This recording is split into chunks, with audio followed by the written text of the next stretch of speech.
cette race d'hommes noirs,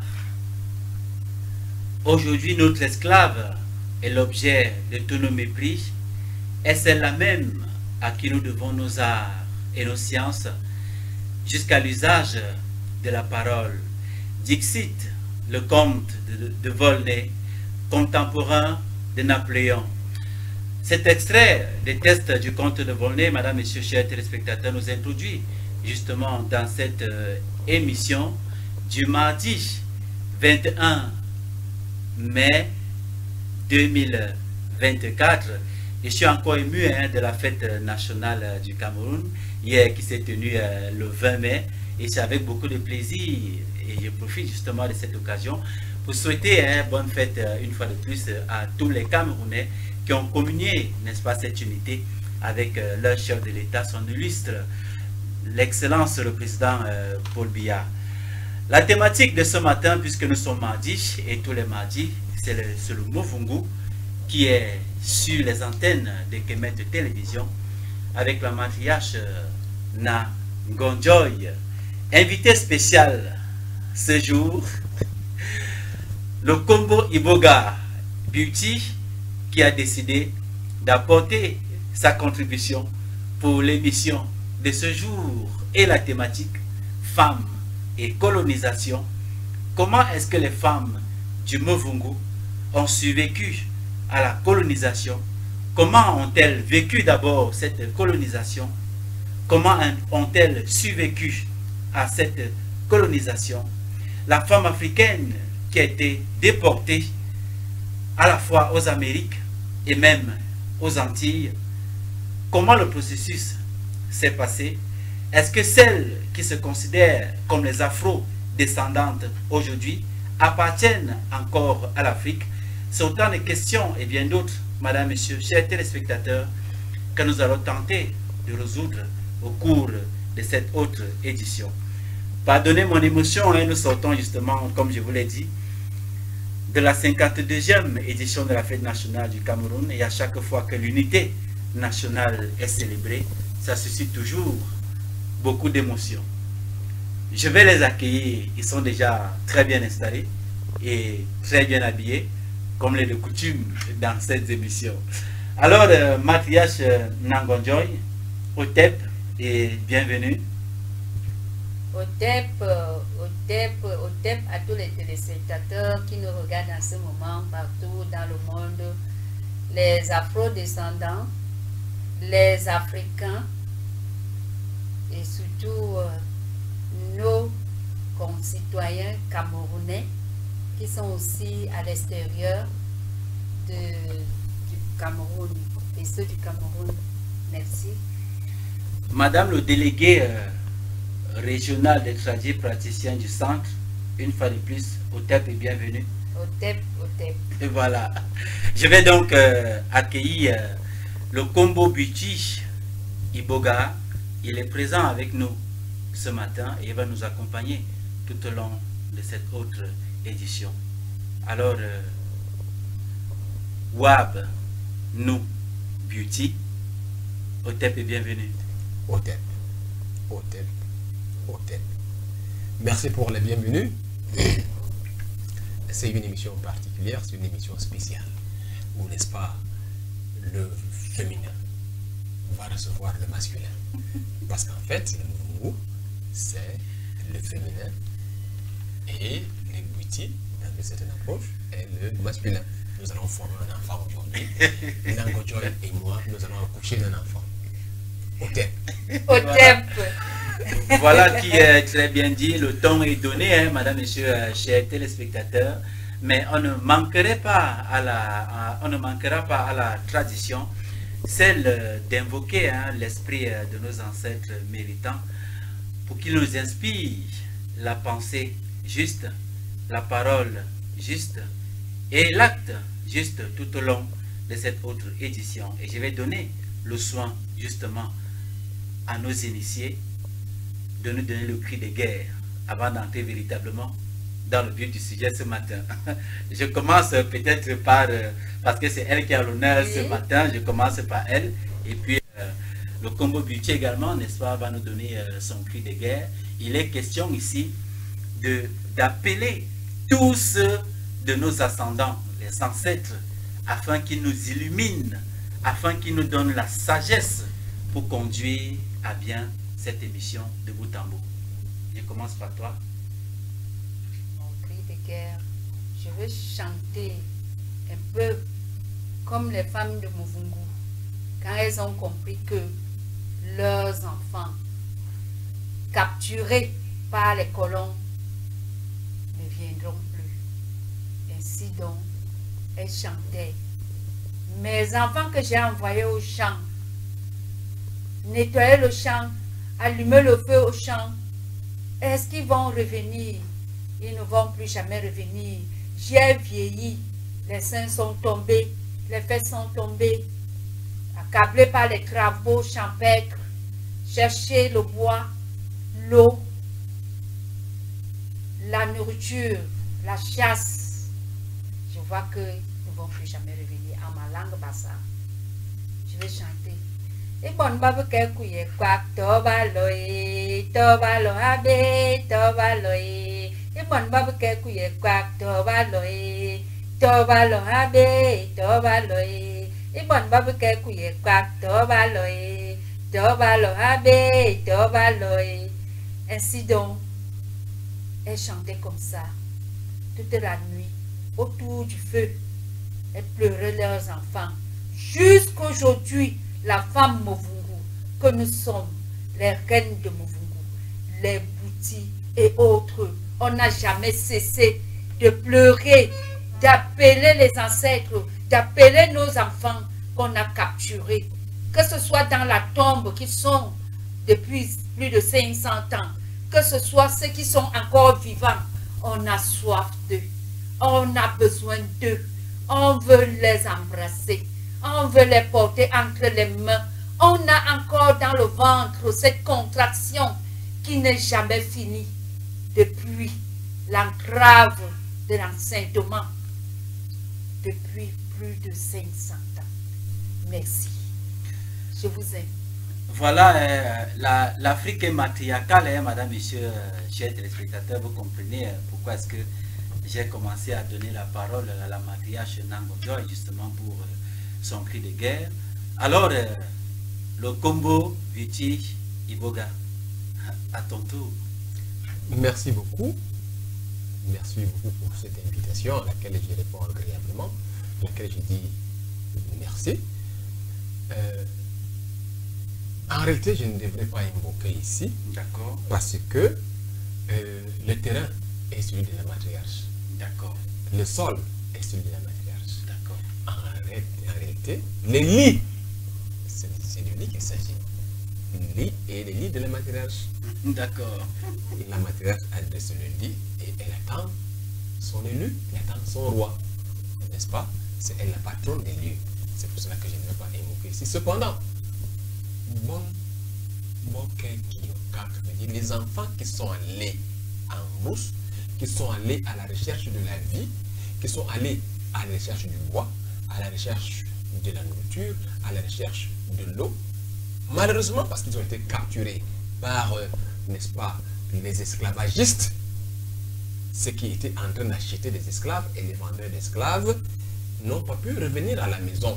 C'est pour ça qu'on dit do, balo, do veut dire non, veut dire c'est la négation. Ils ne reviendront plus jamais. Fort heureusement, par la force de l'histoire, par la force de la seule chose à laquelle on ne résiste pas, le temps, ils sont en train de revenir. Parce qu'aujourd'hui, on les appelle les afro-descendants. Les afro-descendants, oui, ils sont en train de vouloir revenir chez eux. Et nous avons le devoir, et nous nous sommes déjà préparés à les recevoir, les accueillir, les installer. Les installer, j'insiste, les installer. Donc, la matriarche de Muvungu, comme je l'ai dit, nous allons faire un enfant aujourd'hui. Parce que papa et maman, je veux le dire, maman, parce que maman prend place avant. C'est pour cela que la matriarche Nango Joy a parlé la première, elle a invoqué. Et c'est presque souvent subrepticement, c'est presque souvent en secret que papa rejoint maman dans son antre, c'est-à-dire dans sa chambre, pour qu'on conçoive les afro-descendants qui sont en train de vouloir naître en Afrique. Merci, matriarche.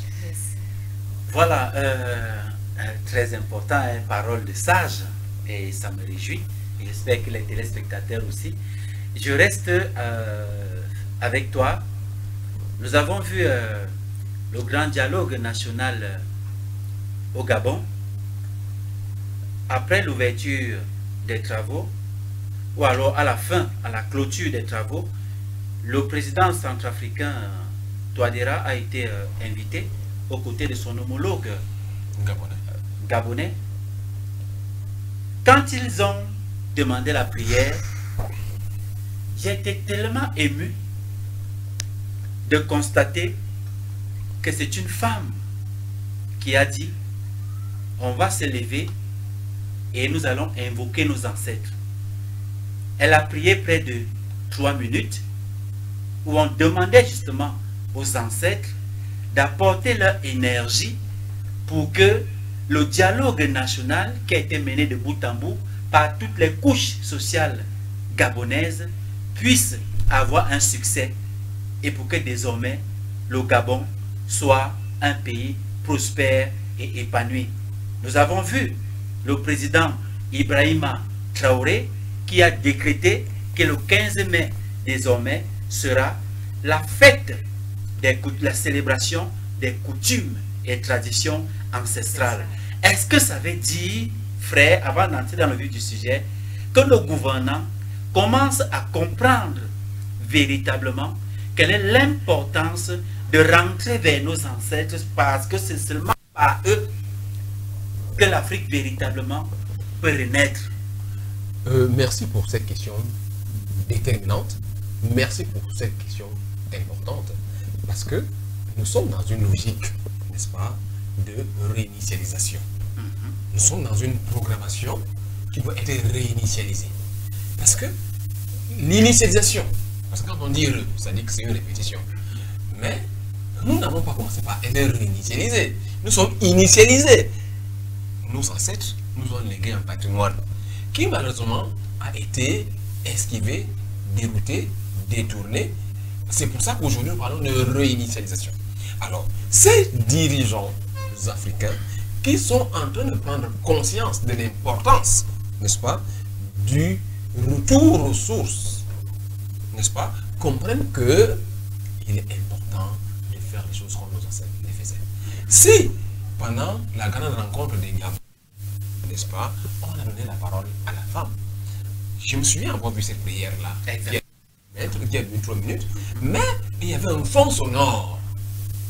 Il y avait un fond sonore. Ce fond sonore, nous l'avons déjà évoqué.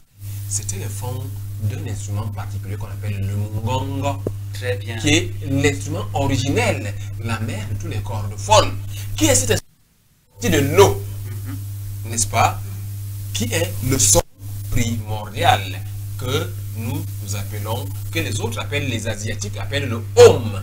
Le Om, quand vous apprenez les mantras, on se comprend, quand vous apprenez les mantras, c'est tous les asiatiques, dans le sanskrit, ils parlent du son Om, le son originel.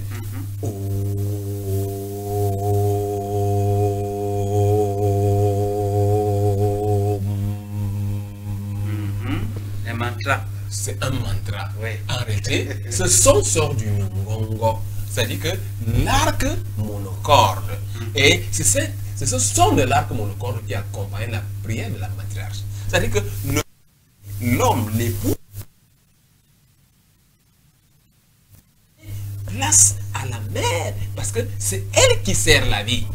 C'est la mère qui sert la vie. C'est pour ça que Nangonjoy est celle qui a célébré l'invocation qui va nous permettre d'entrer en scène. D'accord. Alors, un mot là-dessus.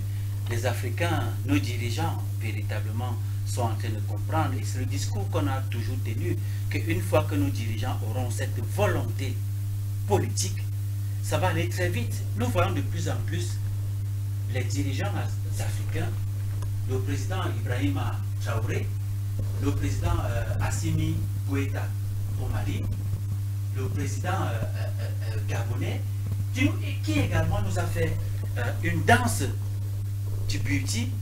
Ça veut dire qu'ils sont en train de comprendre véritablement qu'il faut passer par nos ancêtres pour une renaissance véritable de notre continent. Le combat qui est le nôtre depuis belle lurette, matriarche. Oui. Nos dirigeants africains comprennent réellement que on doit faire le retour aux sources. Depuis des années. Il y a par exemple, comme notre président déjà, le Saint Patriarche Paul Biya, notre président, le Nomengi. Le Nomengi. Quand il est devenu Nomengi, il n'a pas parachuté de devenir Nomengi. Il a été initié Nomengi depuis fort longtemps, afin de se déclarer avec tout le monde qu'ils ont, dans le cercle de Nomengi. On lui a déclaré Nomengi. Il a été initié. Il est né dans l'initiation. Malgré que dans les histoires antérieures, on dit que son père était catéchiste. Comme mon père d'ailleurs était catéchiste. Mais lui, il a été initié Nomengi. Il n'a pas dit qu'il devient prêtre.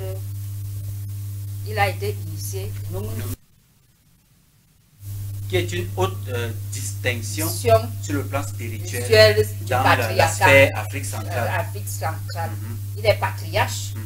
Donc, nous, dans notre cercle des femmes de Muvungu, des prêtresses, le cercle des femmes de Muvungu, des matriarches, on sait que c'est Nomengi. Donc, tous les dirigeants africains font déjà le retour à leur source. Et c'est de bon augure. Oui, c'est de bon augure. Tout le monde se reconnaît maintenant, il se sent dedans. Il reconnaît la voix de ses ancêtres, comme le prêtre le disait tout à l'heure, par le son de roue et tout ça. On reconnaît l'appel des ancêtres. Hein? On reconnaît l'appel des ancêtres. Je vous avais dit dernièrement dans une antérieure de nos émissions, un bébé, comment il faut l'habiller de son étoile. On parle de l'étoile, de ses ancêtres et autres. Donc, les femmes Muvungu reconnaissent aussi, même parmi nos enfants afro-descendants, on reconnaît les familles initiées dans le Muvungu.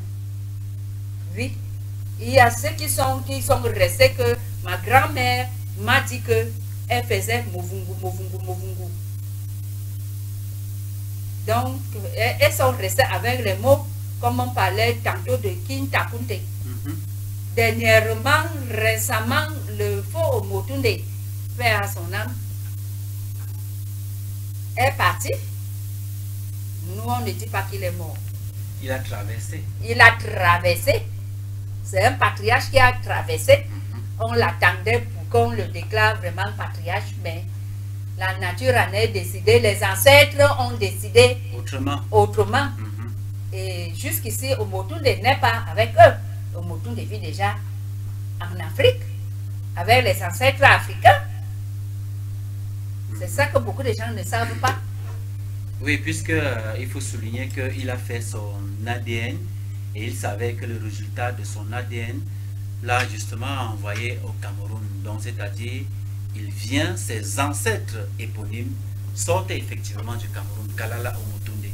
Il l'a dit lui-même à l'occasion du colloque de 2021 organisé par le CEDOTOLA justement. Voilà. Kalala Omotunde. Donc, il était camerounais. Il était camerounais, donc il vit au Cameroun. Dans nos... parmi les ancêtres. Parmi les ancêtres.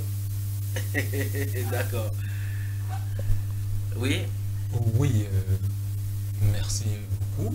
Je voudrais intervenir par rapport à la matriarche. À ce petit passage. Les lois cosmiques de la création et de la transmigration des âmes disent, veulent et ordonnent que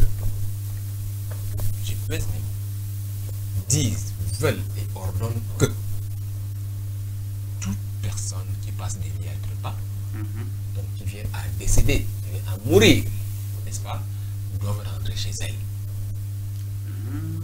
D'accord. C'est une loi fondamentale. Voilà.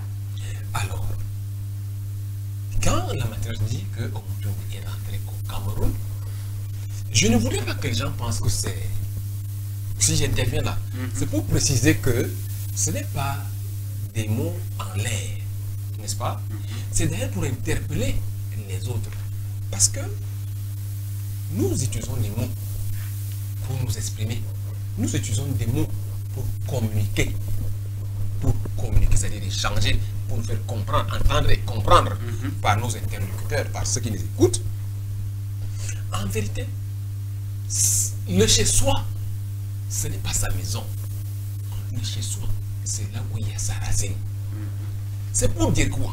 C'est pour abonder dans ce sens-ci que les afro-descendants, n'en déplaisent, hein? N'en déplaisent. Ceux qui veulent croire, ceux qui ne veulent pas laissent. On n'impose rien à personne. Nous disons ce que nous avons à dire, parce que c'est notre mission que de dire. C'est notre mission que d'instruire, d'enseigner. N'est-ce pas? Chaque Africain doit entrer sur la terre africaine, la terre de ses ancêtres. C'est ainsi que tous ces afro-descendants-là, puisque même les autres savent qu'il y a les dieux de race, les dieux de race existent. C'est ainsi que dans le sanskrit ancien, on parle du Manu, qui est le dieu de la race. Hein? Chaque race a son dieu, et le dieu de chaque race guide les enfants de sa race. J'insiste là-dessus. N'en déplaise. N'est-ce pas? Ça fait que, quand la matriarche dit, quand Nango Joy dit, Omotunde est en Afrique, il a beau être né en Guadeloupe ou ailleurs, n'est-ce pas? Son nom est cependant déjà en Afrique. Hein? C'est pour que nos frères, nos enfants afro-descendants, c'est le terme par lequel on désigne aujourd'hui, il va falloir qu'on enlève descendants. On met descendants parce que c'est une façon d'exprimer et pour dire qu'ils ne sont malheureusement pas nés en Afrique. Hein? Mais leur âme rentre par le cours d'eau. Par le cours d'eau de la mort. Parce que la vérité est que, comme quand l'enfant va naître, la poche des os se brise. Et l'eau qui sort du ventre de la mère symbolise le cours d'eau par lequel l'enfant revient à l'existence, vient à l'essence, vient à la vie. Il y a aussi le cours d'eau du retour dans l'au-delà qui fait que l'enfant revienne à sa source. Ce cours d'eau-là traverse l'océan Atlantique, traverse l'océan Indien, traverse tous les océans et toutes les mers pour les ramener, pour ramener leurs âmes. Je voudrais les rassurer.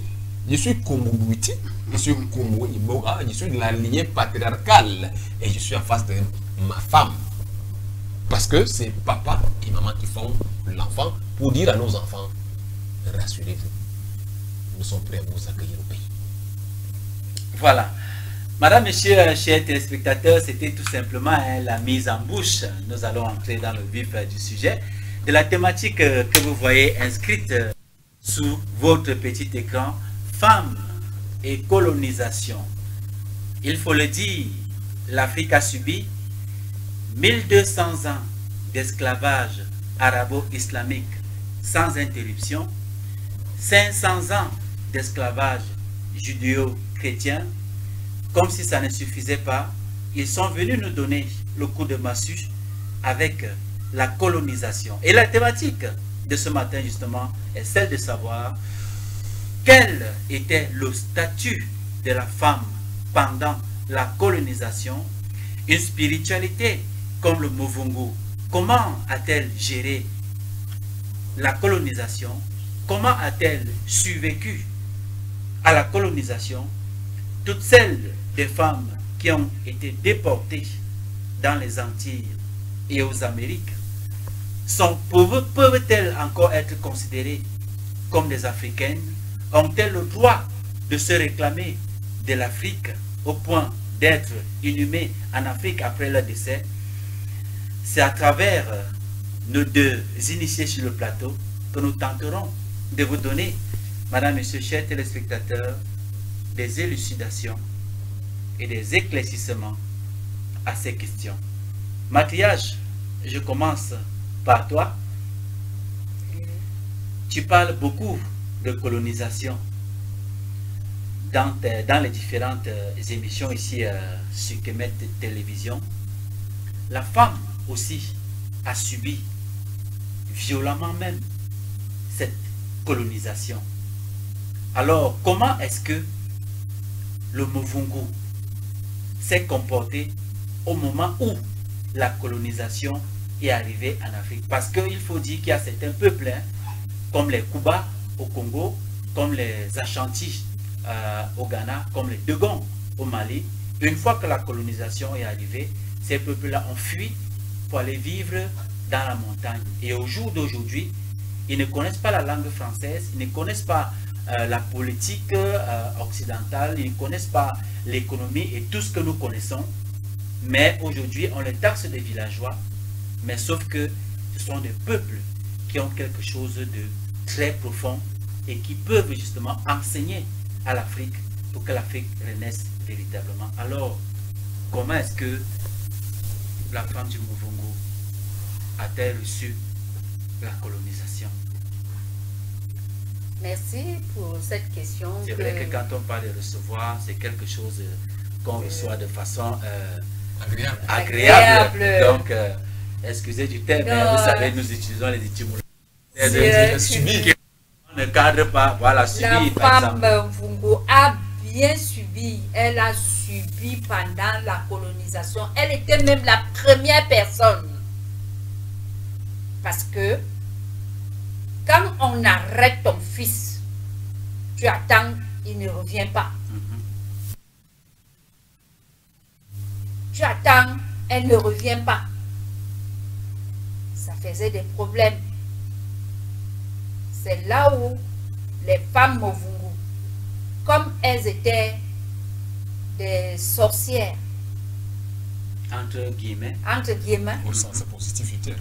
Au sens de la positif du terme, oui, parce que quand on parlait de sorcière, c'est une personne qui fait du mal. C'est ce que le colon nous a donné. Alors, elles ont regardé, elles ont vu que c'est l'homme blanc qui a capturé les enfants. Elles ont recherché sortir là où c'était, tel que l'histoire est racontée par les anciennes matriarches. Elles arrivent, elles veulent négocier puisque la langue ne passait pas. Les interlocuteurs, voyant l'argent, la monnaie, l'art des gens, la monnaie à cette époque-là, donc les tolopènes, on vendait les esclaves avec les tolopènes. 6 francs, tolopènes, tout ça. Alors, ils voyaient ça parce que les Blancs les avaient déjà accroché ça au rein. En tant que soldat, portant un pain avec le minkuta comme porte les sacs de cacao aujourd'hui. C'était même pas les tissus. Avec un béret qui était fait dans les jutes. Voilà. Donc, ils disent aux Blancs, non, partez avec eux. Comme ça qu'ils partaient avec les premières femmes Muvungu. Mais d'autres restaient toujours en cachette. Parce que la femme Muvungu, jusqu'à aujourd'hui, si elle te dit que nous sommes à 2, sache qu'elles sont à 100. Oui, c'est là qu'est née cette politique. Si elle te dit que nous sommes à 2, elles sont à 100. Les deux vont se présenter devant toi. Si tu veux, tu les tues. Mais sache que quand tu vas les tuer, il y a 100 derrière. Il y a 100 derrière. 98. 100 moins 2. 98. Tu as 98 qui viendront te combattre. Alors, les Blancs ont donc compris que ces femmes sont fortes. Elles ont organisé de les cogner les têtes, de les martyriser, les faire des choses, se faire de l'acte entre elles en les tapant et tout. Tous dans l'espoir qu'elles veulent récupérer leur fils. Jusqu'au moment où on venait avec les bateaux, les pirogues même, c'était pas les bateaux en quelque sorte, c'était des pirogues vraiment très bien. C'est comme ça qu'ils transportaient les esclaves. Donc le moyen de transport qu'ils utilisaient à cette époque-là. Alors quand elles ont compris ça, attendre pendant des mois, elles ont commencé à un système de se réhabiliter dans des forêts. Comme ceux d'autres qui au Ghana, qui habitaient dans les collines. Elles ont donc pris... Elles sont rentrées en forêt. En forêt, prendre les pistes de forêt, marcher même à 100 km dans la forêt, rester là-bas, faire sa famille là-bas, et tout, avec leur mari. Sauf ceux qui restaient encore dans les villages. Et c'est ça qui a fait la guerre tribale. Parce que si tu es soldat des Blancs, par exemple, qui arrêtent les esclaves, et que tu es un fils de l'autre village, ceux de ce village vont attaquer ta famille pendant que tu pars arrêter les enfants de Trouy. On vous recense. Mais eux aussi, quand ils partaient comme ça, ils abandonnaient aussi leur famille et ça faisait des guerres, des malentendus et tout. La femme Movungu, c'est elle qui a reproduit l'Afrique.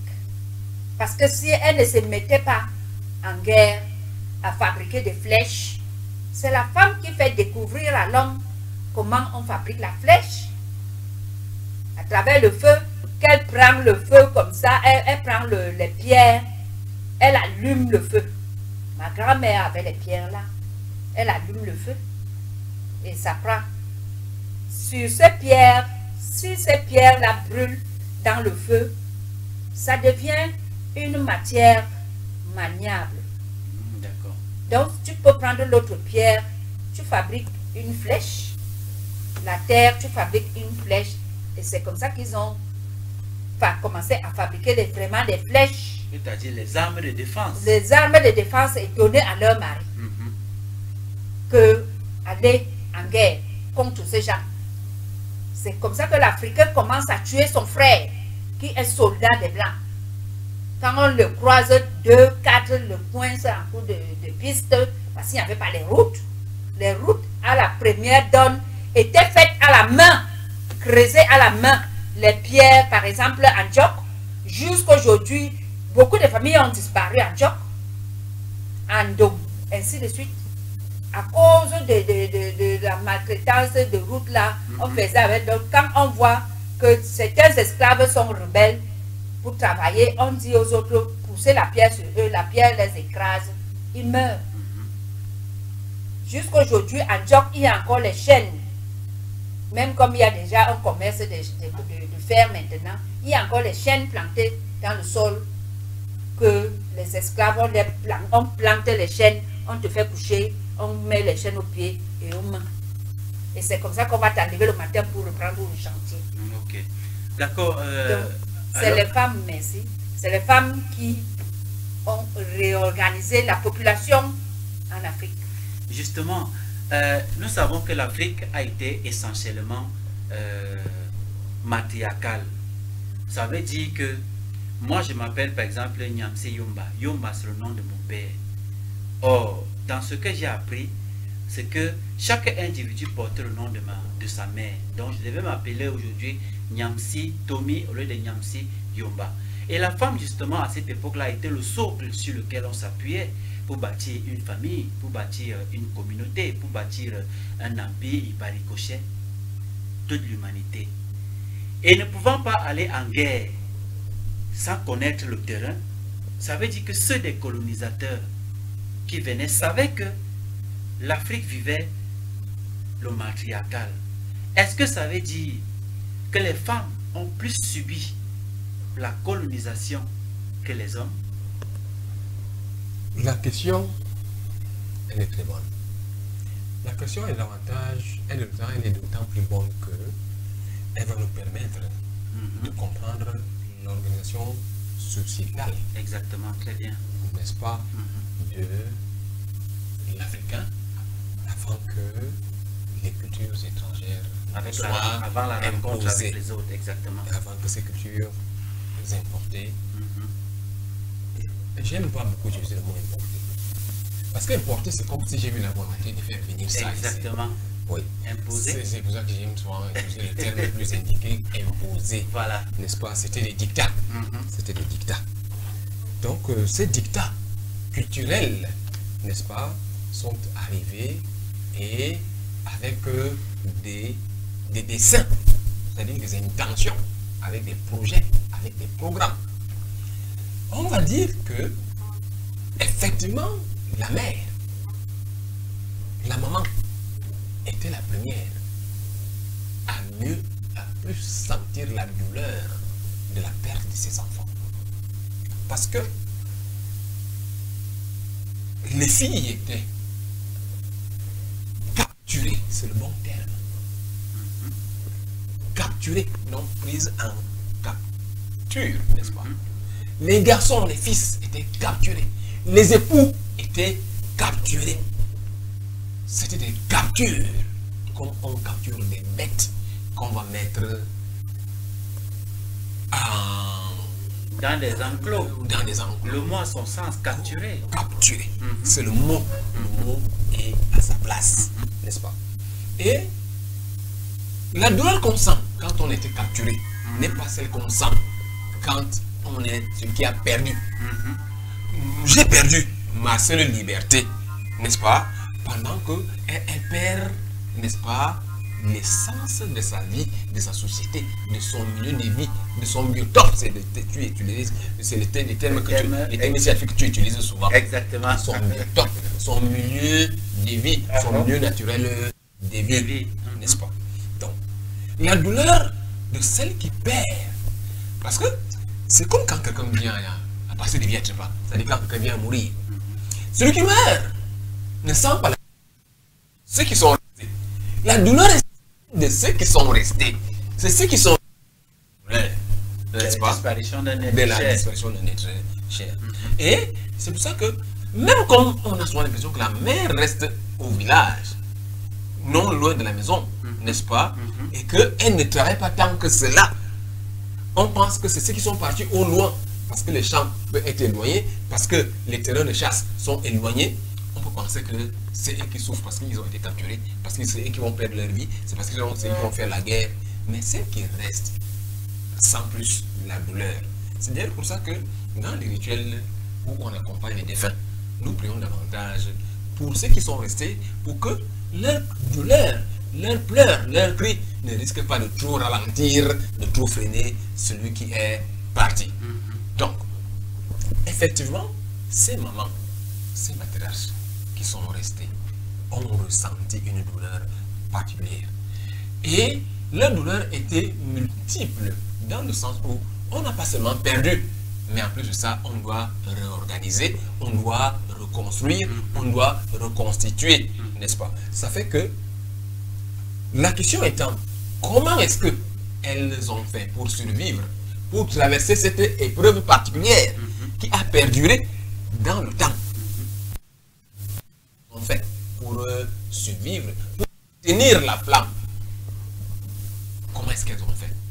Moi, de mon expérience, par rapport à d'autres choses, je sais qu'on appelle ça le mimétisme.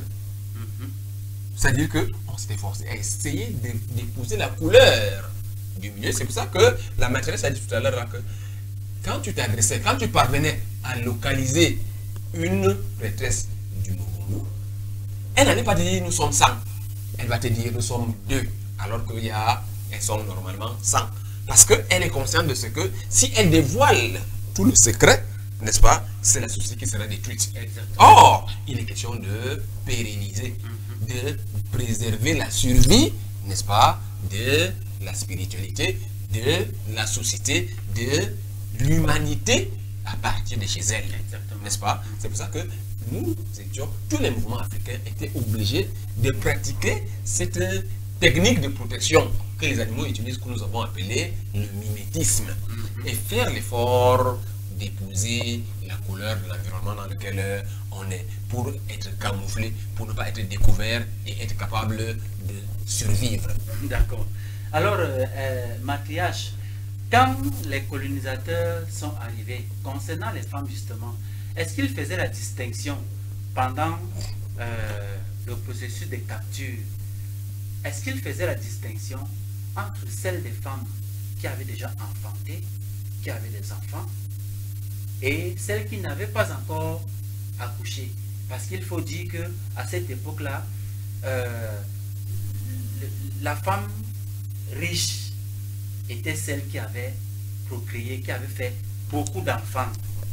Ça, c'était la véritable richesse des Africains, c'est-à-dire la quantité d'enfants que tu pouvais mettre au monde. Donc maintenant, est-ce qu'il y avait une différence fondamentale entre les femmes qui avaient déjà accouché et celles qui n'avaient pas encore accouché, ou alors les colonisateurs prenaient toutes les femmes comme ça là, dans la confusion? Oui, les colonisateurs ne prenaient pas toutes les femmes. Ils prenaient les femmes fortes physiquement. Que tu sois marié, que tu aies accouché, que tu aies un bébé. Deux fois même quand c'est un petit bébé de 0 à 2 ans ou 1 an, on jetait le bébé en brousse. Ah bon? Oui, on jetait le bébé.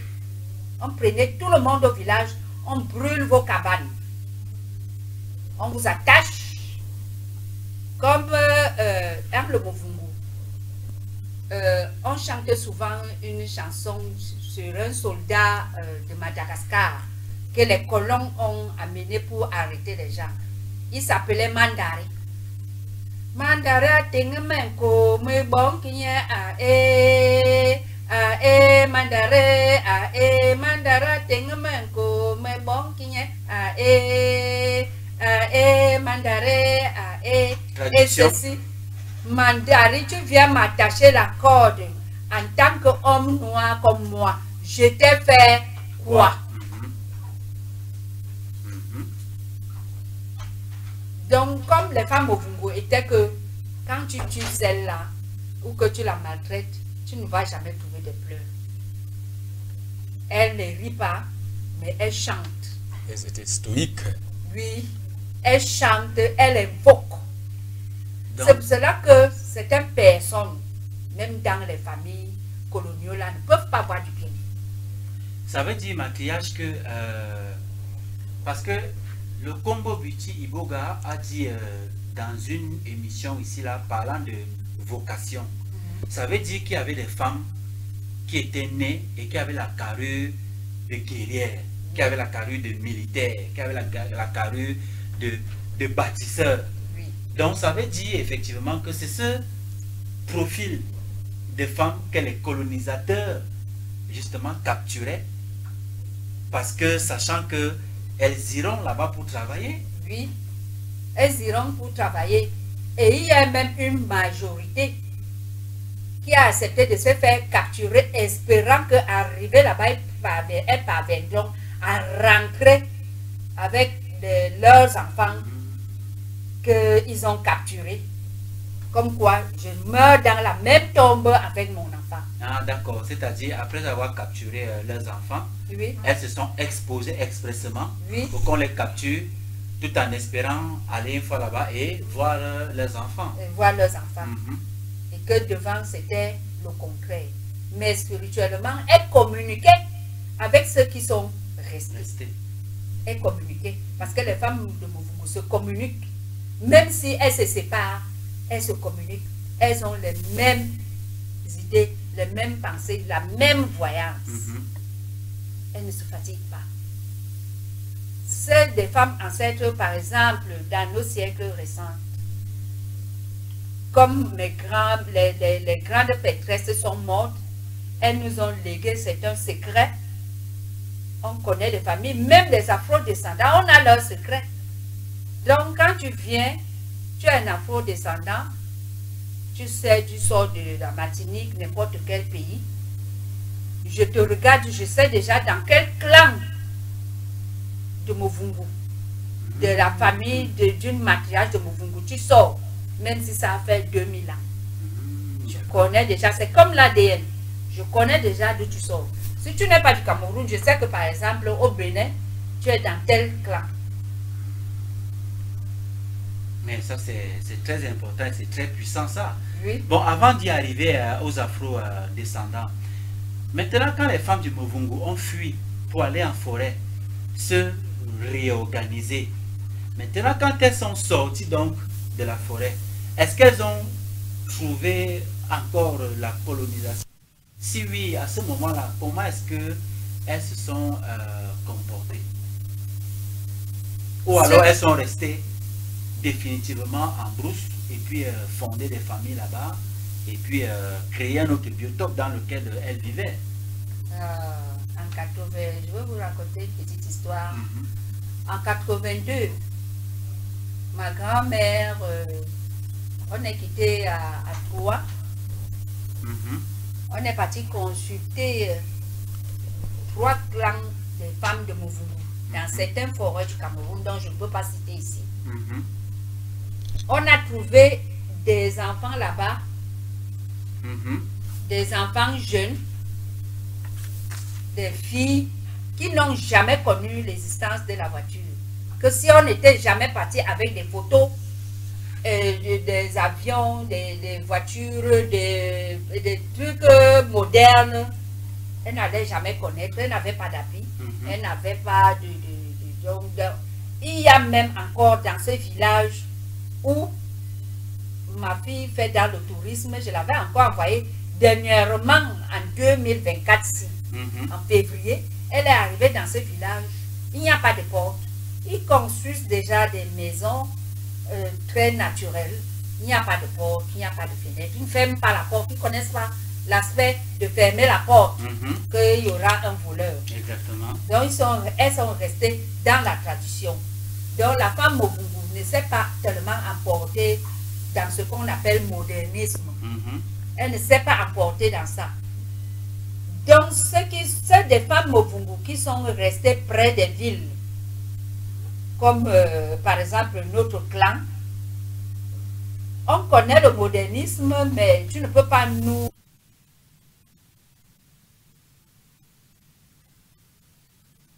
Oui, par exemple comme moi, il y a des choses que tu ne peux pas me mettre dans le cerveau. Ça ne va jamais donner. Ça ne va jamais donner. Mais ça ne veut pas pour autant dire que je ne peux pas faire l'école, je ne peux pas aller à l'école, je ne peux pas voyager. Mais je suis, quand je voyage, je suis prête à marcher même pieds nus. Oui.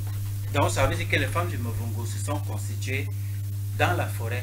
Oui, elles se sont constituées dans la forêt. Et ceux qui étaient dans l'approche de monde de colonial, revêtis coloniaux là, on les transmet disons, les informations. Comment il faut se tenir. On dit que ceux qui sont restés issus de la colonisation, c'est-à-dire on les a transformés, on a formaté leur cerveau. Mais sauf que les femmes du Muvungu qui étaient en brousse sont restées elles-mêmes et avaient toujours les arcanes de la spiritualité africaine. Mais sauf que quand vous êtes donc ressortis, c'était donc à vous de commencer à enseigner ceux-là qui ont été aliénés à travers ce que les femmes africaines vivaient avant. Oui, mais ça n'a pas trop donné. Hein. La transformation coloniale n'a pas trop donné chez la femme de Muvungu. Même les femmes afro-descendantes là, il y a leurs familles qui sont aussi rebelles. Quelqu'un peut vouloir, avant sa mort, peut dire sa dernière volonté. Ne m'enterrez pas aux États-Unis par exemple. Enterrez-moi en Afrique. D'où certaines familles, je ne peux pas les citer ici. Elles donnent les institutions formelles, strictement. Ne m'enterrez pas ici. Donc, elle ne peut pas, comme Kombo le disait tout à l'heure, elle ne peut pas rendre son âme à l'étranger. On l'amène en Afrique, elle vient ici. Et tous, la majorité, quand tu pars dans le monde invisible, là, tu trouves que la majorité par exemple, comme nous sommes là, moi je vois que la majorité des personnes du troisième âge veulent rentrer en Afrique, rendre l'âme en Afrique, voire même leur corps en Afrique. Mais comme l'échange diplomatique ne les permet pas, ils sont obligés que, bon, la nature veut que maintenant, quand celui-là meurt, s'il a laissé sa dernière volonté qu'on vient avec son corps en Afrique, on peut recevoir son corps et qu'il soit incinéré ici en Afrique, que d'aller le mettre là où il va payer les taxes, même jusqu'à sa mort, les dettes. Pays pauvre très endetté, Afrique pauvre très endettée, âme pauvre très endettée, âme pauvre très endettée. On en vient, Mathias, on évolue graduellement dans l'émission et justement, nous allons faire un bond en avant pour parler des afro-descendants. Il faut dire que les afro-descendants, n'est-ce pas, sont des enfants issus de nos pères et de nos mères qui ont été capturés et déportés. Ils sont nés longtemps plus tard. Bon, avant d'arriver à ce que les afro-descendants ressentent aujourd'hui, c'est-à-dire le retour à l'Afrique, je vais te poser la question de savoir, frère, il y a beaucoup justement de Noirs qui vivent en Occident et beaucoup plus en Amérique, qui ne se considèrent pas comme Africains, compte tenu des conditions exécrables et la misère ambiante que vivent, ou alors que vivent les Africains. Beaucoup se disent que non, moi étant américain, avec tout le développement qui suit, je ne peux pas être issu d'un continent où on voit les enfants avec les gros ventres et les morts-nez et les mouches parce qu'il manque quoi manger, parce qu'il manque... Est-ce l'aliénation? Ou alors il n'y a personne qui leur justement a tenu le discours selon lequel en réalité, si vous êtes noir, c'est parce que vous êtes africain et vous êtes descendant de ce continent-là, que vous le vouliez ou pas. Je vais utiliser pour te répondre au TEP. Je veux parler de manière initiatique. Je prends le pouvoir des ancêtres. C'est pour ça que je viens d'évoquer. Je vais utiliser des passages de leurs livres. N'est-ce pas? Leur prophète dit que mon peuple paye. Faut de connaissances. C'est l'ignorance qui les dérange. C'est l'ignorance qui nous dérange tous aujourd'hui. C'est parce que nous ne connaissons pas. N'est-ce pas? C'est parce que nous ne connaissons pas. C'est parce que nous sommes ignorants. C'est parce qu'ils sont ignorants qu'ils pensent que il suffit de dire non pour ne plus être. Non! Il ne suffit pas de dire non pour cesser d'être. Quand on est, on est. Son essence est son essence. Ton essence n'est pas l'essence de l'autre. Tu peux beau régner ta mère. Chez nous, les Métis, les Bantous, nous disons que le sang de la mère a beau avoir la gale. Le bébé ne fera que téter. Hein, matriarche? C'est vrai.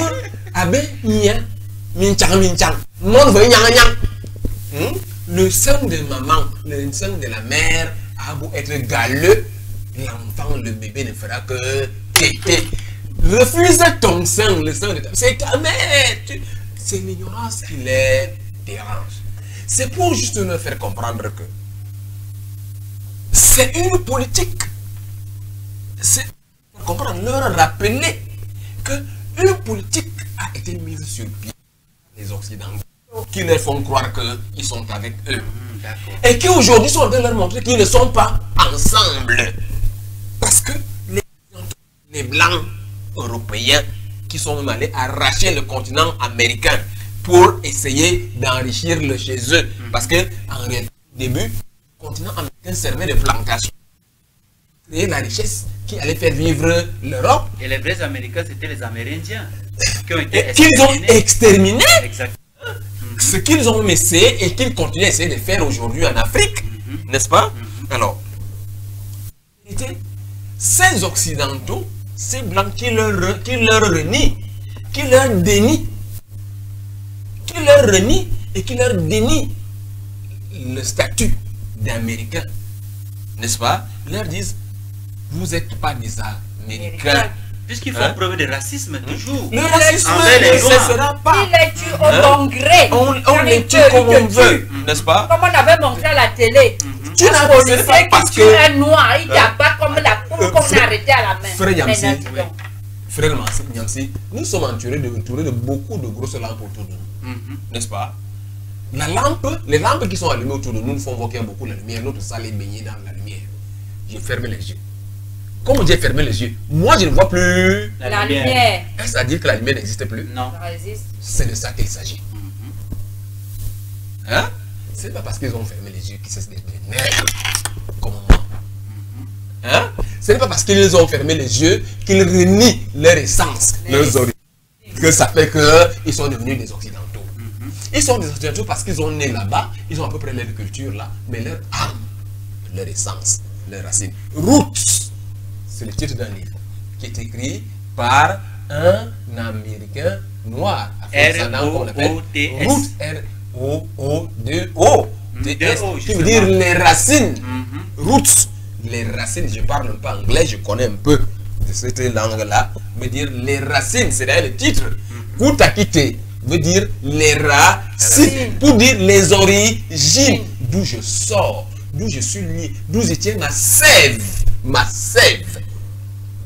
C'est quoi la sève? C'est le sang, la vie, la vitalité. D'où je tiens ma sève, c'est là-bas. Et cosmiquement, vous allez me pardonner, c'est important de prononcer cette expression. Cosmiquement, nous sommes ensemble. Chers frères, au tête, reviens mon petit. Voilà, Mathias, peut-être un mot avant de revenir à ceux des afro-descendants qui se sentent aujourd'hui africains et qui désirent véritablement rentrer sur la terre de leurs ancêtres. Vraiment, au tête à tous ces enfants afro-descendants qui veulent retourner À la source. à la source de leurs ancêtres. Ils ont bien vu comment on a traité leur grand-père. Ils ont bien entendu le son des pleurs de leurs ancêtres. Ils ont bien consenti de leur peau. Ils ont vécu de leurs propres oreilles les mots. Ils ont vécu, même par les propres sentiments maritaux, qui sont africains. Tu ne peux pas me dire que mon père meurt, mon grand-père meurt, je paye les impôts des cimetières. On les a dédommagés, qu'ils rentrent. Comme tu travaillais beaucoup, tu rentres. On t'a déjà utilisé, rentre chez toi. Parce qu'on sait que tu es déjà fou.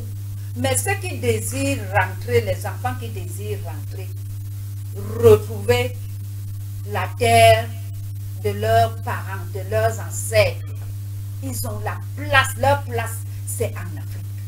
Leur place ce n'est pas en Europe, en Amérique, Martinique, Antilles, Guadeloupe et autres, non. Leur place c'est en Afrique.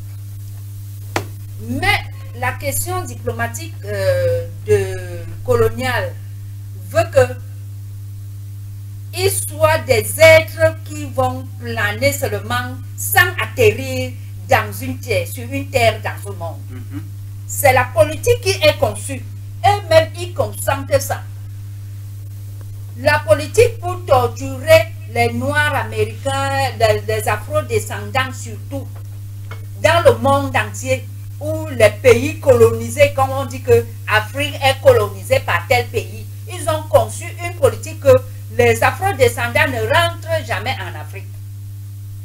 Ils ont donc fait que la paperasse dure. Mais c'est quand tu meurs que tu as l'aval de rentrer chez toi. Ils doivent chercher aussi comment rentrer chez eux maintenant. Les avions volent. Les bateaux sont à la mer. Ils peuvent rentrer par voie marin, par voie d'avion, par voie terrestre même. il y a déjà les cartographies, ils peuvent rentrer. Et maintenant, quand ils sont en Afrique, ils vont se sentir chez eux. Qu'on ne leur disait plus que vous êtes des gens qui sont censés. Parce vous que êtes quand des étrangers. vous êtes des étrangers. Parce que nous, les anciens, quand on les voit, on voit que aux États-Unis, par exemple, il y a une politique qu'on doit les exterminer tous. Hein? Pour qu'ils n'aient plus l'existence des afro-descendants dans le monde. Mais Mathias, ils ont quand même élu un président noir aux États-Unis, Barack Obama, pour ne pas le nommer. Il n'a pas fait faveur, il n'a pas fait faveur aux Noirs. Barack Obama est arrivé au Cameroun, il a dit qu'il est parti prier à la tombe de ta grand-mère. Non, pas du tout. Il est parti fabriquer son territoire là-bas au Kenya. Donc il était noir, mais avec l'esprit américain, c'est-à-dire occidental. Ils ont voulu par Obama montrer aux afro-descendants que vous êtes déjà des abrutis. Vous ne réfléchissez plus, vous n'avez plus de cerveau. Ils ont voulu évaluer à quel niveau l'afro-descendant peut encore avoir confiance d'être assis aux États-Unis pour enfin la lever et bien les exterminer, comme le dernier crime qu'on a montré partout dans le monde, comment un policier tuait un afro-descendant, un policier blanc, tuait un afro-descendant en l'appuyant au vu et au su de tous. On les tue comme les petits chiots. Ils ne sont pas respectés. Pendant que eux, ils sont venus bloquer l'Afrique, c'est eux qui ont le droit de prendre le pétrole, c'est eux qui ont le droit de prendre le bois, c'est eux qui ont le droit de prendre toutes les matières premières que les ancêtres de ces derniers ont laissées en Afrique. Qui rentrent chez eux, rentrez chez vous, les enfants, rentrez. Vous faites quoi là-bas? Rentrez. Bon, est-ce que aller à... Oui frère, tu voulais intervenir? Oui. L'homme bêtit, l'homme étant, a un adage, un petit proverbe qui dit Ngondi, vous. C'est-à-dire que quoi? Si tu ne sais pas tailler la pointe, si tu ne sais pas faire une pointe, si tu veux savoir comment faire une pointe, regarde l'oreille du chien. Parce que l'oreille du chien est pointue. Oui, justement. N'est-ce pas? Alors, c'est une image pour dire que si jusque-là même ton intelligence n'est pas suffisamment ouverte, n'est pas suffisamment développée pour que tu comprennes, regarde ce qu'on fait à tes frères. Regarde ce qu'on fait à tes semblables, n'est-ce pas? Bon, tu as évoqué tout à l'heure le cas Barack Obama, un nègre, n'est-ce pas, qui a été élevé jusqu'à devenir président de la République des États-Unis. On a fait de lui un statut pour berner les gens. Nous savons ce que c'est que la politique américaine. Et même dans tous les pays occidentaux, on connaît la grande notion de lobby, L-O-2-B-Y. Avec pour pluriel IE. N'est-ce pas? On connaît le lobbying. N'est-ce pas? Nous connaissons le lobbying et on sait que Barack Obama n'a pas été élu président des États-Unis pour se servir ou alors servir ses véritables idées. N'est-ce pas? Il a été élu des États-Unis comme une marionnette qui devait servir leur cause. N'est-ce pas? Donc, en réalité, il n'a pas été un président pour les nègres. Parce que j'en suis un. Moi, je ne sais pas pourquoi les gens ont peur qu'on n'aime pas qu'on les a. Je suis un nègre. Et j'assume ma négritude. Ce n'est pas une insulte. Ce n'est pas une insulte. Ce n'est pas une insulte. Donc, il n'a pas été président des États-Unis pour servir la cause des nègres américains. La preuve, il a contribué à déstabiliser la Ligue. Exemple, n'est-ce pas? Donc, détruire l'Afrique, n'est-ce pas? Empêcher l'Afrique de se libérer. Kadhafi avait pour n'est-ce pas? Commençant par l'économie. On sait que, je me souviens d'une époque où nous payions l'appel téléphonique à 500 francs la minute, n'est-ce pas? Encore, il fallait juste que le téléphone fasse ding, ding, 2 fois dès que ça faisait clac, tu comptais 100 francs, c'est devenu 300 francs. C'est grâce à Kadhafi. Obtenu ton oui, c'est grâce à Kadhafi qu'on est passé de 300 francs à 50 francs, n'est-ce pas? C'est parce que Kadhafi a cette Voilà les crimes de Kadhafi. L'Afrique, d'un point de vue communicationnel, d'un point de vue politique, d'un point de vue même militaire, n'est-ce pas? Et malheureusement, j'ai un compte que j'ai soin de passez-moi la tautologie, n'est-ce pas? La bagarre, le lutteur traditionnel qui est allé apprendre la bagarre chez le Mondboko, c'est-à-dire que l'homme le fantôme. Pensait qu'il pouvait taper le fantôme. Or, le fantôme ne lui a pas donné la dernière recette, ne lui a pas donné le dernier kata, n'est-ce pas? Alors, ça veut dire que pour l'occidental ne va jamais te donner sa dernière arme qui va te permettre de le vaincre un jour, n'est-ce pas? C'est des Nos frères afro-descendants, c'est comme ça qu'on les désigne aujourd'hui pour faire comprendre qu'ils sont nés ailleurs, mais ils sont en réalité des Africains. Très bien. Afro-descendants, descendants d'Afrique. Ailleurs, ton âme, comme un cours d'eau, est appelée à revenir ici. Démarche, prière, c'est que les politiques, c'est-à-dire que quoi, les administrations mettent sur pied protocole, des procédures, donc les gars reviennent facilement, qu'ils les difficultés. On a parlé de l'ADN tout à l'heure, la matriarche a parlé de l'ADN. Parce que c'est une émission qui est passée dans cette grande chaîne, ce n'est pas de la publicité, n'est-ce pas, Nat Geography, qui a permis de retracer l'origine des ADN, de l'ADN de l'humanité. Et on a découvert que le tout premier ADN, rien sorti du Kalahari, les premiers hommes. C'est ainsi que cette même science a permis à nos frères afro-descendants de savoir que Eddie Murphy, par exemple, est un Bamileke, n'est-ce pas? Donc, le père de son arrière-grand-père, bien c'est passé avec son grand-père, était Bamileke pendant que sa mère était Nangé Boko. Je connais l'un de ces films où il dit, moi je suis Nangé Boko, je suis Nangé Boko du Cameroun. Oui. C'est dans l'un de ces films que j'ai vu, il était encore très jeune, n'est-ce pas? C'est ainsi que beaucoup... Un prince à New York. Non, ça veut dire un autre film, n'est-ce pas? C'est ainsi que beaucoup d'aujourd'hui, beaucoup d'afro-descendants aujourd'hui, chacun sait que je sors. Donc il y a eu une traçabilité. Cette traçabilité-là permet que, comme malheureusement les égos, nos égos font que il faut partager avec tel des mêmes souches que toi, ce ne sera pas facile, mais cependant, quand on commence, on va mettre sur pied l'État. Les États ont la capacité de légiférer. Exactement.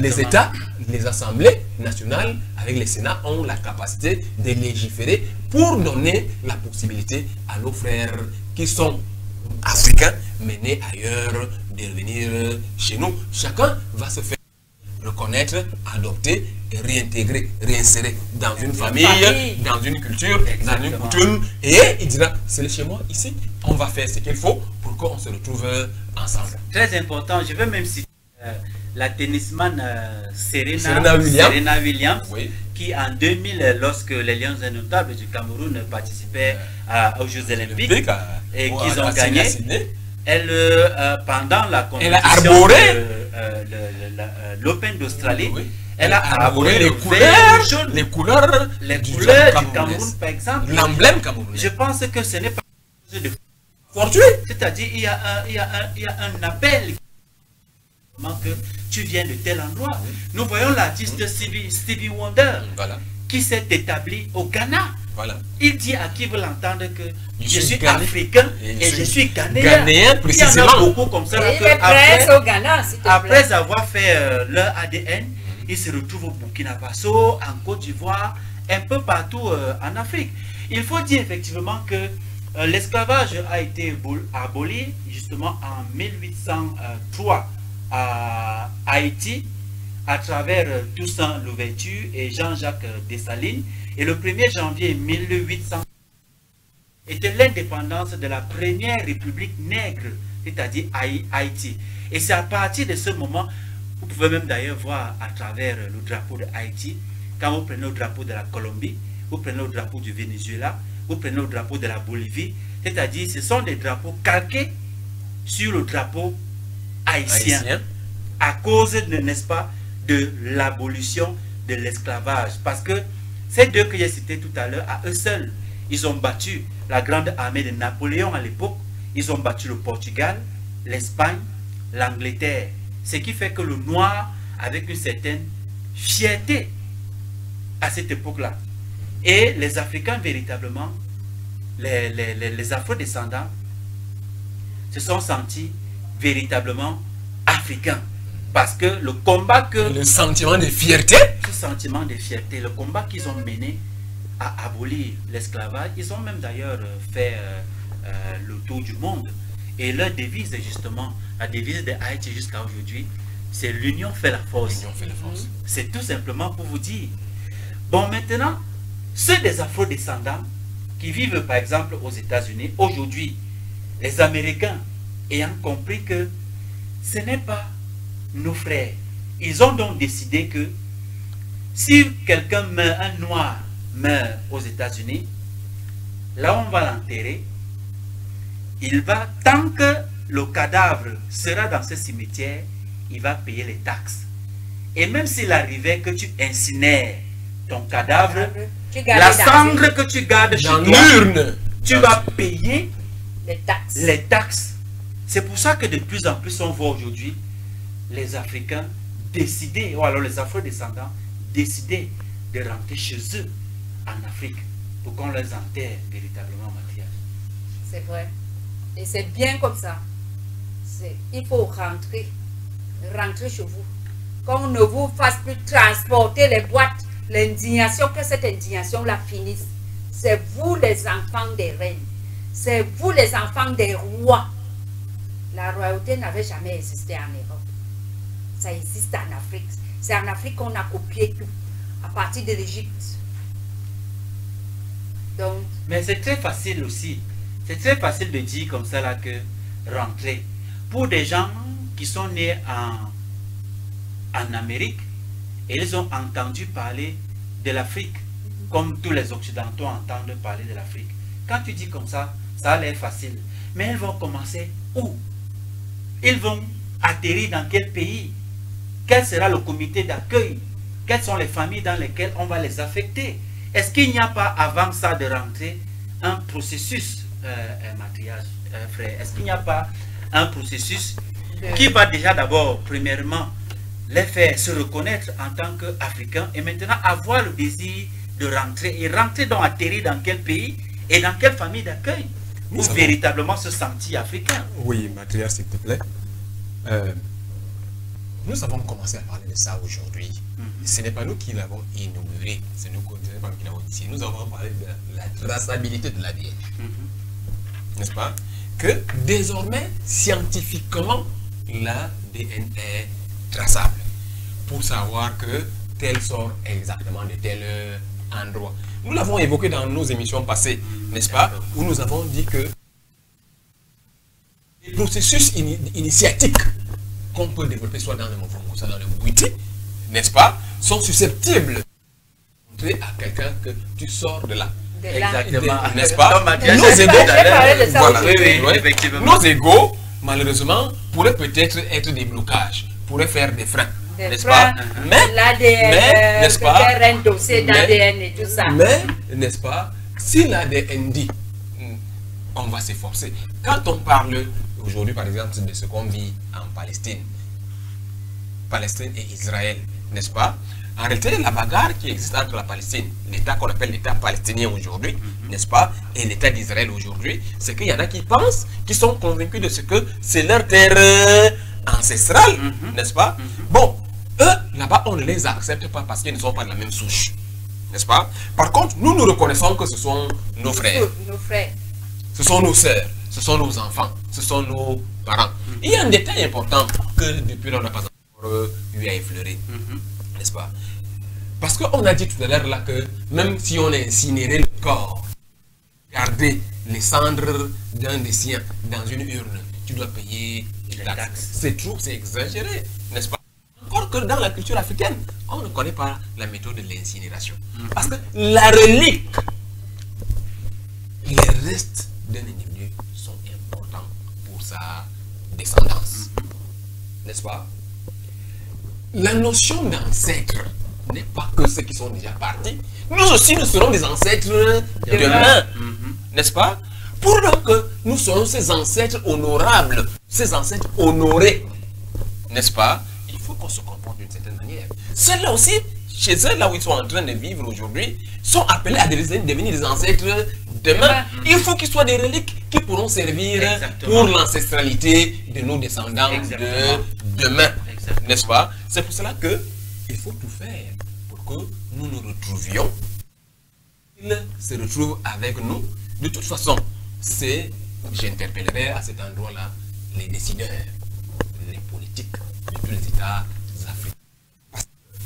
L'union faisant la force, tu as dit tout à l'heure que c'était la devise de l'État d'Haïti, n'est-ce pas? L'union faisant la force. On parle souvent de la diaspora, n'est-ce pas? On dit la force de la diaspora. On sait combien d'Africains sont à la NASA, qui contribuent à développer la science de la NASA. S'ils venaient développer cette science ici, ce serait beaucoup plus avancé.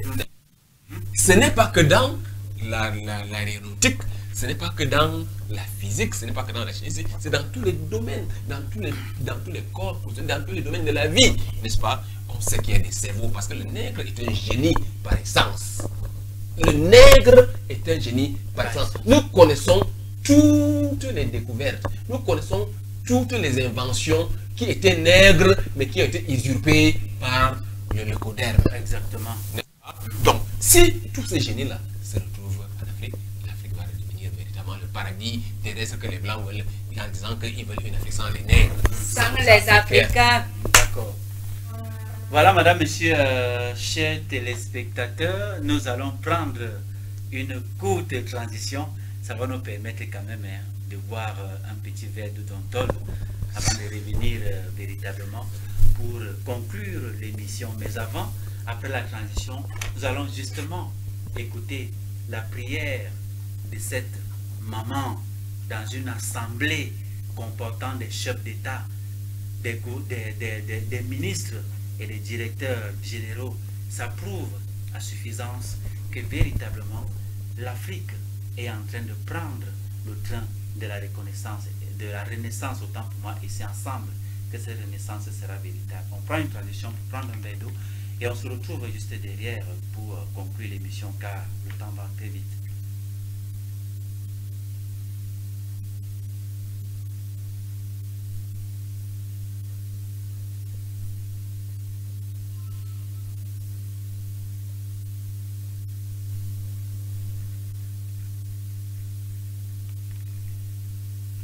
Une transition à la régie. Si la transition ne vient pas, nous allons donc poursuivre l'émission. Mais avant de la conclure, justement, est-ce qu'on peut avoir la prière de la dame gabonaise en question dans ce parterre de chefs d'État et de personnalités africaines qui ont assisté à la clôture de la fin du dialogue national au Gabon? Ça nous permettra de l'écouter. Nous allons faire l'évocation à nos ancêtres. Merci de bien vouloir lever, s'il vous plaît.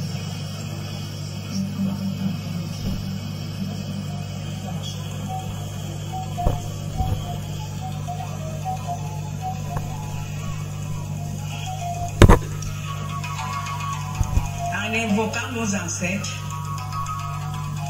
vous qui nous avez précédés sur cette terre, et dans l'au-delà, qui sans cesse continuez à veiller sur nous, si loin là-bas. Vous qui nous avez légué le Gabon en héritage, ce pays si beau, si riche, si hospitalier, en tout lieu idéal. Qu'il vous soit rendu reconnaissance et hommage. Très chers aïeux et divins ancêtres, quels que soient vos clans, rites et traditions d'antan, qu'il vous plaise d'être invoqués et abondamment remerciés pour avoir su vous approprier, su placer avec bienveillance, auspice et votre divine bénédiction, ce dialogue national inclusif. voulu par nos plus hautes autorités pour inscrire le Gabon dans la prospérité. Puisse l'ensemble des participantes et participants d'ici et d'ailleurs, visibles ou invisibles, présents ou absents, avoir été animés de l'esprit de votre énergie puissante et conciliante. Puissent les résolutions issues de nos travaux être traduites en actes afin que s'accomplissent les légitimes aspirations de nos compatriotes. Que la joie et la santé durable, que le bonheur et la paix véritable règnent en abondance en toutes circonstances dans notre pays, le Gabon, sur nous tous ses habitants. Qu'il en soit ainsi, maintenant et pour toujours. Vous répondez Bassé. Bassé. Voilà, madame, monsieur, chers téléspectateurs, j'ai tenu à ce que cette prière passe. C'est très émouvant. J'ai même à la limite la chair de poule. Ça me donne comme l'impression que le combat noble dans lequel je suis depuis près de 10 ans est en train de porter ses fruits. En fond sonore de cette prière, c'est l'arc monocorde, le mongongo. Vous vous rendez compte? Ça veut tout simplement dire ce que ça veut dire. Il nous reste 10 minutes. Nous allons conclure à partir de ça. Je suis très ému, frère. Moi davantage. Le président Touadéra de la Centrafrique était là. Le président Nguema. Non, pas Nguema, le président du Gabon. Oui. Oligui. Le général Oligui Nguema était là. Il y avait beaucoup de personnalités qui venaient justement de pays différents. Et lorsqu'on demande de faire la prière, c'est une femme qui se lève, elle dit, nous allons invoquer nos ancêtres.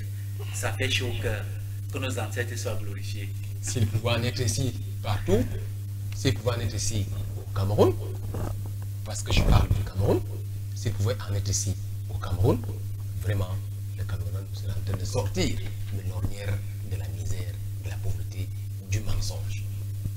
Parce que nous autres, prêtres africains, prêtres ancestraux, n'est-ce pas, nous sommes persécutés, nous sommes combattus avec la dernière énergie parce qu'on voulait garder le peuple camerounais africain dans l'obscurantisme. Bassé. Bassé. Et Bassé, ça veut dire quoi? Bassé veut dire merci. Bassé veut dire qu'il en soit ainsi. Bassé veut dire du courage.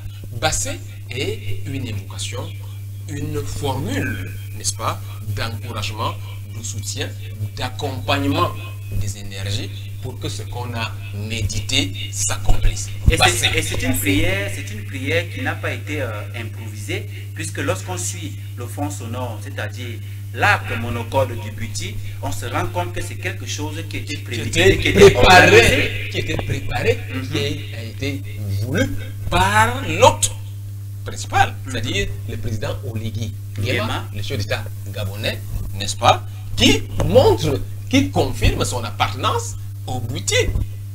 Parce que c'est boutiste, ce que vous avez vu là. Ce que nous avons vu là, c'est le Buti pur et simple. Il assume son statut d'initié au Buti, il assume son statut d'Africain, il assume son statut d'homme de culture africaine qui veut que la culture africaine soit libérée, émancipée, pour qu'elle embrasse tous les Africains partout où ils sont. Tu te souviens, mon frère Niamsi, que j'ai dit que le Buti est une voie qui peut permettre de rattraper, de récupérer et de reconstituer tout l'héritage mystico-spirituel que nous avons perdu de par le monde. Que tous les artefacts qui se trouvent ailleurs là, on peut leur laisser ces choses-là. Nous pourrons les refaire ici. Qu'il suffit juste de retrouver quelqu'un de la lignée, de la filiation, n'est-ce pas, de telle puissance qui est attachée à tel artefact, n'est-ce pas? Et on restaure ça de par l'Afrique. J'ai dit de par le monde. N'ayons pas peur. Je n'ai pas souvent peur des mots, n'est-ce pas? Donc, on peut le faire. Alors, Oligui montre que nous pouvons le faire. La matriarche qui est détentrice du Movungu, elle va davantage l'améliorer, puisque je vous ai dit, les cultes africains étaient matriarcaux et patriarcaux. Il y avait le culte féminin lunaire, il y avait le culte masculin solaire. Et eux, ensemble, faisaient entretenir la vie dans la société. D'accord. Alors, matriarche, toi qui es Wab nous Mvungu, c'est-à-dire prêtresse Mvungu, parce qu'on a décidé de ne plus utiliser justement les termes des autres prêtres, prêtresses et autres. Tu es Wab nous Mvungu. Quand tu vois une vidéo comme celle-là, toi en tant que femme, toi en tant qu'initié au Mvungu, qui promeut la tradition africaine, et c'est une femme, justement, ce n'est pas un fait du hasard qu'on a choisi pour dire cette prière-là à nos ancêtres. Alors, qu'est-ce que ça te fait? Vraiment, ça m'a donné une joie, je ne sais pas comment... Indescriptible. Indescriptible, je ne peux même pas décrire comment c'est. C'est-à-dire, je veux bien, depuis que j'ai subi ça, depuis que j'ai vu ces vidéos, je dors bien. Je suis comme si tous les ancêtres du Gabon, on se dit au revoir avant d'aller rejoindre le monde. Parce que nous, dans le Mvungu, on communique beaucoup avec les morts, avec les ancêtres, avec les hommes aussi, pour arranger la société, la prospérité spirituelle propre. Donc, ce qui était emprisonné est déjà sorti. Donc, on ne peut que faire applaudir que les autres prennent ce modèle et qu'on continue comme ça. Parce qu'on a beau prier les mots, les saints machins, les saints autres importés là. Ils font beaucoup de kilomètres pour arriver ici, parce que c'est à des milliers de kilomètres pour arriver ici. Parce que même eux-mêmes, on les a délogés sur eux. Les ancêtres sont là, on les a délogés là-bas avec les salles pédophiles et tout ce mauvais crime là. Maintenant même, il n'y a même plus l'amour. On élève les hommes dans les aquariums. Ces soldats qui viendront déménager les Africains de l'Afrique n'auront qu'un seul rôle. Comme on élève maintenant dans les aquariums. Combo. Je ne sais pas si tu es au courant. Je l'apprends, matriarche, je l'apprends. On élève déjà les hommes en Europe dans les aquariums. Les bébés qui grandissent dans les aquariums. Ils sont des soldats qu'on recouvre aujourd'hui. C'est pour sauver les familles en manque d'enfants. Ils ont fabriqué les robots, ça n'a pas suffi. Maintenant, ils fabriquent des bébés des aquariums où tu vas te trouver avec un humain qui est fait n'importe comment et qu'il viendra te déménager en Afrique avec des lois qu'on aura données au même titre que toi. Bouti, le Dieu suprême, Eyo, ne va pas permettre qu'il en soit ainsi. Parce que, en lisant même leurs livres, n'est-ce pas, en lisant même leurs livres, quand on parle de ce que l'épisode du déluge, le déluge est survenu parce que l'homme en faisait déjà trop, n'est-ce pas? Oui. Quand on lit l'épisode on appelle encore ça comment là, Sodome et Gomorrhe, n'est-ce pas? C'est survenu parce que l'homme en faisait trop. On a vu récemment, en 2019-2018, la pandémie qu'on appelait le coronavirus, qui avait été organisée particulièrement pour l'Africain, n'est-ce pas? On a vu comment elle s'est retournée contre eux-mêmes. Bouti ne permettra pas que l'Afrique soit dévastée. Et cela va rentrer sur eux-mêmes. D'accord. Bassé. Nous sommes et j'aime beaucoup ce terme, bassé. J'aime beaucoup ce thème. Nous sommes arrivés vraiment en 10 secondes. Qu'est-ce que tu dis à nos sœurs et à nos frères afro-descendants qui aspirent à rentrer justement en Afrique? Très rapidement. Très rapidement, je leur dirais que le Bouti a ceci de spécifique, de particulier, que le Bouti ne spécule pas. Le Bouti connaît. Le Bouti fait ce qu'il connaît. Et quand tu vas vers le Bouti te montre de manière exacte de quoi il s'agit. Il ne spécule pas, il ne tâtonne pas. En s'initiant au Bouti, ils sauront de manière précise et claire ce qu'il en est de Bassé. D'accord. Le Movungu, matriarche. Alors, qu'est-ce que tu dis à ceux-là de nos sœurs et de nos frères afro-descendants pour qu'ils ne continuent plus à payer, n'est-ce pas, les taxes sur les restes de leurs enfants, de leurs parents là-bas aux États-Unis? Qu'est-ce que tu leur dis très rapidement pour sortir? Je leur dis à mes enfants, moi je les appelle mes enfants, la contraction de vos mamans ici n'est pas encore finie.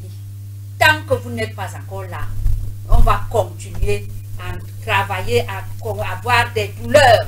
Que cet enfant qui est parti courir quoi? Alors, venez chez vous, rentrez, je veux me reposer. Que la douleur Bassé. Bien, on va applaudir.